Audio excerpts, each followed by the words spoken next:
തിരുവൈരാണിക്കുളം മഹാദേവ ക്ഷേത്രത്തിലേക്കാണ്.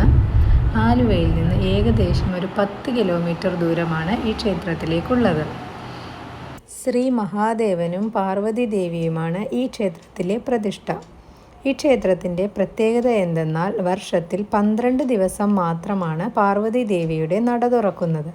അതായത് ധനുമാസത്തിലെ തിരുവാതിര മുതൽ 12 ദിവസമാണ് ദേവി ദർശനം തരുന്നത്.